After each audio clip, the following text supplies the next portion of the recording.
今屆世界盃咧，睇網民留言咧，其中有一則咧，我係印象幾深刻噶。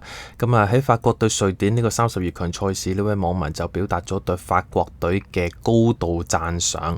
佢話咧 ，France are a bunch of ballers。法國隊咧係一班真球員、真漢子。No flopping, no parking the bus, no crying to the ref or trying to hurt opponents. No flopping 又可以叫 no diving， 即係唔會插水咯。No parking the bus 唔會泊大巴，一種好重型嘅防守策略。咁啊，道德上冇錯嘅，不過球迷就會覺得悶啲咯，消極啲咯。No crying to the ref 唔會對球證嗌生晒。No trying to hurt opponents 唔會嘗試傷害對手。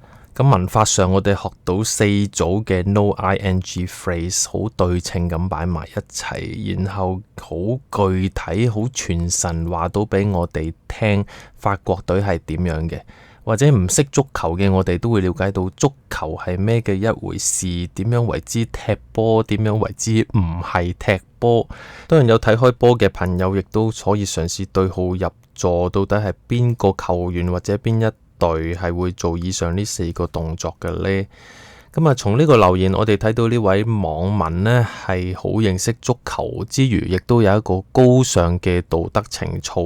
佢講中咗好多網民嘅心聲。如果呢個係 DSE 作文 content， 我會俾好高嘅分數。Language 方面，我哋學到 parallelism 一種排比句構。Symbolism 用咗4組動作去象徵何謂好足球、壞足球。Show not tell 用4個行為4組動作去勝過一啲道德說教。Colloquialism 口語俗語，例子係 a bunch of ballers 一班球場真漢子。Collocation 有 a pure joy to watch 令人賞心悅目。原來最後仲有個 symbolism，I hope they get the 3rd star 希望攞到第3粒星星係咩意思呢？咁識就識，唔識都好易估嘅啫。最後原來仲有個 subject verb agreement。你見第一句 France are a bunch of ballers 係用咗 France are， 法國隊到底係單數定眾數呢？佢係一個 team， 佢係一個 collective noun， 我哋叫集合名詞呢。